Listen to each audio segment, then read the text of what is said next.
இலங்கையில் குண்டுவெடிப்பு என்பது சர்வதேசத்தை பொறுத்தவரை சாதாரணமான ஒரு நிகழ்வு தான். ஆனால் நேற்று நடைபெற்ற அந்த குண்டுவெடிப்பு நிகழ்வு என்பது உலகை மீண்டும் அதிர வைத்துள்ளது.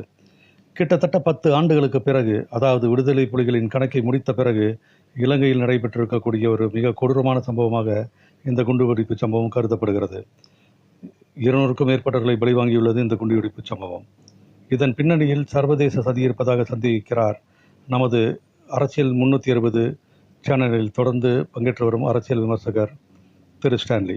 இந்த கொடூர குண்டுவெடிப்பு சம்பவம் குறித்து அவர் கூறுவதை நாம் இப்போது கேட்போம். யாரும் எதிர்பார்க்காத வகையில் இன்னைக்கு உலகத்தையே புரட்டி போடுற அளவுக்கு இலங்கையில் தொடர் குண்டுவெடிப்புகள் நடந்திருக்குது.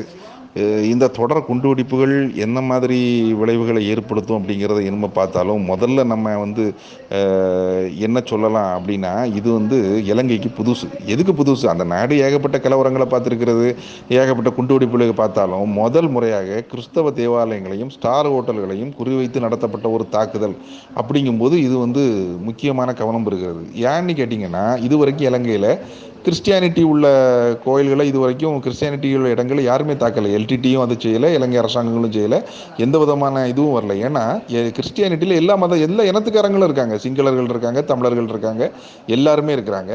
அப்படி இருக்கும்போது இது கண்டிப்பாக உள்நாட்டில் உள்ள ஒரு குழு அப்படி செய்யப்பட்டதற்குள்ள ஒரு காரியங்களே அல்ல. இப்போ நடந்திருக்கிற அந்த 8 குண்டுவெடிப்பும் எடுத்துக்கிட்டிங்க அப்படின்னா, 3 தேவாலயங்கள் நடந்திருக்கிறது, 3 அப்புறம் ஸ்டார் ஹோட்டல் நடந்திருக்கிறது, இன்னும் சில இடங்கள்ல நடந்திருக்குது. இதில் மெயின் இலக்கா ஸ்டார் ஹோட்டல்களும் தேவாலயங்களும் தான் இருக்குது. அப்போ இது எல்லாரும் எப்படி ஒரு உலகம், அதாவது அந்த நிபுணர்கள் என்ன கன்க்ளூஷனுக்கு வராங்க அப்படின்னா, கண்டிப்பாக இது வெளிநாட்டிலிருந்து வந்தவங்களை குறிவைத்து தாக்கப்பட்ட தாக்குதல், அவங்களை தாக்கப்பட்ட தாக்குதல் அப்படின்னு தான் சொல்கிறாங்க. வெளிநாட்டுக்காரர்களை குறிவைத்து நடத்தப்பட்ட தாக்குதல்.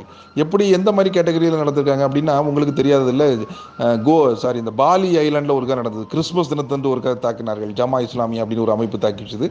அதில் 200 பேருக்கு மேலே செத்தாங்க. நமக்கு ஸ்டார் ஹோட்டலில் குறி வச்சு பாம்பேயில் அடித்தாங்க, நரிமன் பாயிண்டில் அடித்தாங்க. ஏன் அப்படின்னா, இது கிறிஸ்தவர்களுக்கு எதிரான ஒரு தாக்குதல் அப்படிங்கிற மாதிரி சொல்கிறாங்க. ஏன்னா எப்போவுமே இப்போ அமெரிக்காவில் இப்போ முன்ன மாதிரி டெரரிஸ்ட் உள்ளே போய் தாக்க முடியல. ஐரோப்பாவிலையும் ரொம்ப ஸ்ட்ராங் பண்ணி வச்சுட்டாங்க.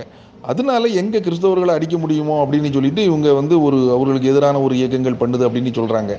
இதில் ஒரு ரொம்ப விஷயம் கவனிக்கத்தக்கது என்ன அப்படின்னா, இதுவரை எந்த இயக்கமும் இதுக்கு பொறுப்பேற்கலை. வழக்கமாக ஒரு குண்டுவெடிப்பு நடந்ததுன்னா நாங்கள் அப்படின்னு கையை தூக்குவாங்க. மும்பை தாக்குதலோ இல்லைன்னா அது எந்த புல்வாமா தாக்குதலில் கூட ஜஸ்கர் நம்ம ஜெய்ஷி முகமது நாங்கள் தான் பண்ணோம் அப்படின்னு சொல்லிச்சுது.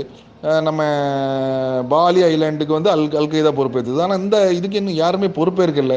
ஆனால் இது இப்போ நம்ம சிங்கள அரசு இலங்கை அரசு இதை ரொம்ப மைன்யூட்டாக வாட்ச் பண்ணிக்கிட்டு இருக்காங்க, விசாரிச்சுக்கிட்டு இருக்காங்க. விசாரித்து முதற்கட்ட நடவடிக்கையில் ஒரு அடிப்படைவாத இயக்கம் இதை நடத்தியிருக்கலாம், தற்கொலைப்படை தாக்குதல் நடத்தியிருக்கலாம்னு சொல்கிறாங்க. இதில் வர விசாரணைகள் ரொம்ப பெரிய ப்ராப்ளம் பாயிண்ட் என்ன அப்படின்னா, இந்த வெடிபொருட்கள் சக்தி வாய்ந்தவை.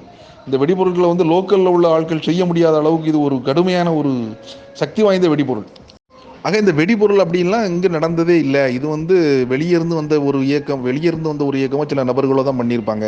ஏன்னா அது குண்டோட வெடிகுண்டோட வீரியம், அது நடத்தப்பட்ட துல்லியமான தாக்குதல், கிட்டத்தட்ட 8 இடத்துல அடிச்சிருக்காங்க. 7 இடத்துல ஒன்று போல வெடிச்சிருக்குது. ஒரு இடத்துல மட்டும்தான் ரொம்ப நேரம் கழிச்சு வெடிச்சிருக்குது. ஆக இது ஒரு துல்லியமான தாக்குதல் அப்படின்னு சொல்கிறாங்க. இந்த தாக்குதலோட அமைப்பு, இந்த தாக்குதலோட வெடிகுண்டு, இந்த வியூகம், இதெல்லாம் பார்க்கும்போது இது பழைய சம்பவங்களோட தொடர்ச்சி மாதிரியும் தெரிகிறது. இல்லை ஏதோ ஒரு தீவிரவாத இயக்கம் இதில் சம்மந்தப்பட்டிருக்க மாதிரியும் தெரியுது. அப்படிங்கிறதுனால விசாரணைகள் பல கோணங்களில் நடந்துகிட்டு இருக்குது. இதை பற்றி 2 வாரத்துக்கு முந்தையே நிறைய வெளிநாடுகளில் தகவல் கொடுத்ததாகவும், இப்போ நீங்கள் அமெரிக்காவோட சொல்லும், சில நேரம் பாகிஸ்தானுக்கு போகாதீங்க அப்படின்லாம் சொல்லும். அந்த மாதிரி சில உளவுநர்கள் தகவல் கொடுத்ததாகவும், இலங்கை உளவுத்துறையை அவங்களோட போலீஸுகளுக்கும் அவங்களோட பாதுகாப்பு அமைச்சகத்துக்கும் லெட்டர் எழுதுனதாகவும் ஒரு லெட்டர் கூட ஊடகங்களில் சுற்றிக்கிட்டு இருக்குது. அவங்களுக்கு தெரிஞ்சிருக்குது. ஆனால் ஒரு சின்ன நாட்டில் ஏன் இவ்வளோ பெரிய யார் நம்மளை தாக்க போகிறாங்க, ஒரு மெத்தனத்தில் இருந்தாங்களா, எப்படி இருந்தாங்கன்னு தெரியல. பாதுகாப்பு குறைந்த இடங்களில் நாங்கள் எப்பொழுதும் தாக்குவோம். அது ஐரோப்பாவாக இருந்தாலும் சரி, ஆசியாவாக இருந்தாலும் சரி, எங்களுக்கு 4 வெளிநாட்டுக்காரங்களை கொல்லணுங்கிற ஒரு இயக்கம் அதை செஞ்சுருக்குங்கிறாங்க.